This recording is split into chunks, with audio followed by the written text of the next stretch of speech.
Você sabe o que eu tenho percebido cada vez mais na clínica, quando as pessoas me procuram para fazer terapia? É o seguinte: você quer mudanças, você deseja mudanças na sua vida, mas você não tem claro o que mudar, você não tem claro o porquê mudar, e aqui que mora o maior perigo. Qual o motivo pelo qual você está buscando uma mudança que às vezes nem você sabe realmente o que é para ser mudado? E isso gera uma confusão tremenda, porque as pessoas elas não conseguem entender, tudo bem, eu preciso mudar o meu comportamento no meu ambiente de trabalho, eu preciso mudar a minha forma de ver a vida, de pensar sobre os outros, eu preciso parar, né, de ficar no celular e começar a estudar para o vestibular, a estudar para um concurso. Às vezes elas até chegam com objetivos, esses são os meus objetivos. E aí vem a próxima pergunta, a crucial e a que deve ser respondida para que as mudanças ocorram. O porquê que você quer mudar? O porquê que faz sentido para você lutar por essas mudanças, se dedicar para estudar mais, se dedicar para largar o celular, a dependência do celular. E as pessoas às vezes elas ficam à deriva nessa pergunta, sem respostas. Ora, quando o Frankl ele retoma o Nietzsche principalmente com aquela famosa frase, né, para quem tem um porquê supera quase tudo como, repito, para quem tem um porquê, para quem tem um motivo, né, supera quase todo como, supera quase todo desafio, supera quase todo sofrimento, justamente por conta daquele porquê, daquele motivo. Os valores, aquilo que define as suas escolhas, os seus objetivos, que moldam quem você é. E quando você perde de vista, ou então nem chega a ter a vista de cada um dos motivos, ou o grande motivo, sejam elas pessoas, sejam elas financeiros, enfim, o sentido daquilo que carrega você a buscar cumprir tarefas, objetivos e realizar sonhos, e no final de tudo, na verdade, a gente poderia resumir continuar vivendo. O que te faz levantar da cama todos os dias, isso precisa estar muito claro. E existem algumas estratégias práticas que nós podemos utilizar com isso.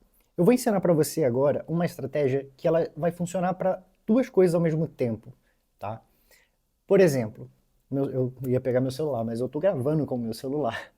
Então você pode pegar o seu celular ou qualquer outro objeto ou ferramenta que você passe muito tempo com ela, então por isso que eu falo propriamente do celular, porque pelo menos eu passo 24 horas com o meu celular próximo de mim. E no celular você pode colar um adesivo colorido atrás, pequenininho, e se não for o celular, em qualquer outra coisa, em qualquer lugar da sua casa, do seu quarto. Eu tenho um paciente que colou, né, um adesivo no espelho, porque o espelho fica na frente da cama. Tá, Lucas, para que isso? Isso vai ser o que nós chamamos na psicologia de sinal. Um sinal que sempre que você olhar para ele, você vai se recordar do significado e do sentido que você deu para esse sinal. Ora, se eu coloco lá um adesivo pequeno, azul, atrás do meu celular, e eu faço um compromisso entre eu e aquele adesivo azul, dizendo que toda vez que eu olhar para ele, eu tenho duas tarefas. Primeiro, lembrar os meus motivos, do porquê eu estou fazendo o que eu estou fazendo em determinado momento, né, na hora que eu estou olhando. E o segundo, em concomitante, ou seja, na mesma hora que eu vou pensar no sentido, no motivo, no porquê, eu também devo, ao olhar para esse adesivo, para esse sinal, identificar as sensações do meu corpo e as emoções em torno disso. Na verdade, então, são três tarefas, né? A primeira é identificar o motivo e a segunda é sensações do corpo e emoções. Então vejam, é como se esse sinal ele se tornasse um interruptor. Isso vai nos impulsionar a trazer a emoção para nós, a ativar a nossa consciência do momento presente, não de uma forma banal, não de uma forma simples, mas para nos colocarmos cada vez mais em nós. Acontece que ao passar do tempo, esse sinal ele vai enfraquecendo, vamos dizer assim. Ele continua cumprindo a sua tarefa, ele vai continuar ali sempre, no lugar que você colocou, a menos que você tire, mas é provável que você olhe para ele durante as semanas, por exemplo, depois de um mês, 2 meses, e você já não tenha esse start, né, de pensar nessas três coisas, de identificar o seu motivo, de pensar, né, e identificar suas emoções, suas sensações. É verdade, ele vai enfraquecendo. Acontece que nos momentos mais difíceis, quando você olhar para ele, psicologicamente, a tua consciência vai intuir, vai relembrar o porquê que esse sinal está ali. E ao recordar o motivo, o porquê desse sinal, automaticamente você já vai lembrar o motivo do porquê você está acordando, a hora que você acorda para ir trabalhar, para ir estudar, né? E você vai identificar talvez o cansaço no seu corpo, você vai identificar a textura da sua pele, você vai identificar algumas coisas que provavelmente quando você abre o olho e já pega o celular para entrar nos aplicativos para ver o que as pessoas estão falando, ver o que te mandaram, você perde totalmente de vista a si mesmo.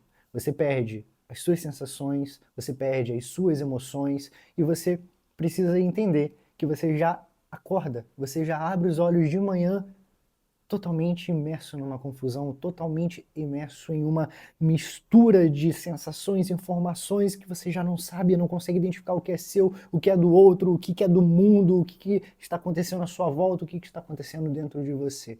Resumindo, cara, é uma bagunça total. É um caos verdadeiro. E sim, você pode falar, Lucas, mas você não concorda que nós somos um caos? Sim, eu concordo que nós temos parte de caos dentro de nós. E somos parte caos. Mas também somos ordens. E somos potencializadores da ordem, ou seja, podemos ordenar. E por isso possuímos uma inteligência ordenadora capaz de colocar as coisas em ordem, mas também capaz de tirarmos as coisas de ordem. Muitas coisas que estão em ordem na nossa vida por escolhas erradas, por decisões muito equivocadas, justamente por não estarmos atentos a essa ordem que está diante de nós, nós vamos lá e bagunçamos tudo, porque a gente se perdeu do que era ordenado. E quando nos perdemos de nós, da nossa própria ordenação, de poder saber o básico de quem somos, o que fazemos, o porquê fazemos e o que sentimos ao fazer, o que sentimos ao sentir, sabe? A neuropsicologia, sobretudo a TCC, um livro muito bom chamado Terapias, focado em emoção, ou Emoção em Terapia, que é a nova edição da ArtMed, a minha grande parceira. Lá na ArtMed, no site da Grupo A, você utiliza o meu cupom Lucas Mendes Prof e você tem aí garantido os seus 30%.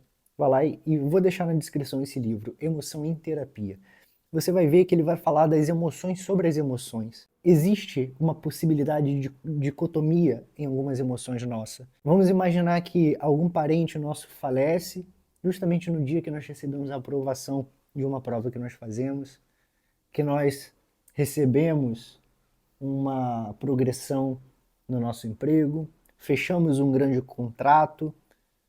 E aí, você fica feliz pelo contrato ou triste pela morte da pessoa? Você se alegra pela sua conquista ou você se entristece pela derrota do outro? E vamos vendo essa complexidade. Na verdade, nós somos capazes não de sentir as duas coisas ao mesmo tempo, mas precisamos naturalizar essa nossa capacidade de estar no meio de duas emoções. Ora, dando mais força à alegria da conquista, ora, dando voz e escutando também o que a tristeza tem para nos falar, o que a compaixão pela tristeza do outro tem a nos comunicar e encontra de espaço em nós. É um caminho a percorrermos, e esse caminho ele deve ser um caminho feito dentro de nós. O caminho de reconhecer as nossas emoções e entender o que essas emoções nos comunicam sobre nós, sobre outras emoções, mas, sobretudo, sobre o que nós vivemos, o que nós pensamos, o que nós sentimos. E aí, eu estou falando de formas diferentes, basicamente a mesma coisa, desde o início. Precisamos de um porquê, e um porquê muito saudável, talvez não um, mas vários motivos saudáveis e que sejam sustentáveis, que eles consigam nos sustentar, sobretudo no momento dos sofrimentos e dos desafios.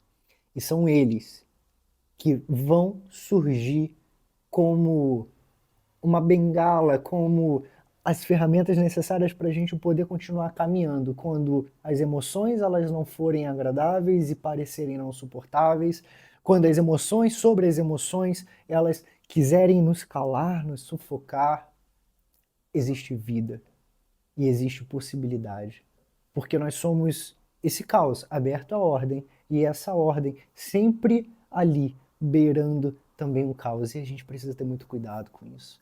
Tomem cuidado com as escolhas que vocês fazem quando elas não são muito objetivas, quando elas não estão conscientes, quando você não tem um sentido e um motivo claro para escolher, para fazer e para viver, sobretudo. Eu espero que esse vídeo ele tenha feito muito sentido para você. Se ele fez e você conhece alguém que esse vídeo pode ajudar, manda para ela. E eu percebi que muita gente que me assiste aqui não é inscrito no meu canal, deixo aqui o convite, se inscreva no meu canal, vai ser uma alegria ter você muito mais perto de mim, me acompanhe nas minhas outras redes, acompanhe meus conteúdos, tudo que eu produzo de coração e com um único objetivo, de que eu e você consigamos viver uma vida com muito mais sentido.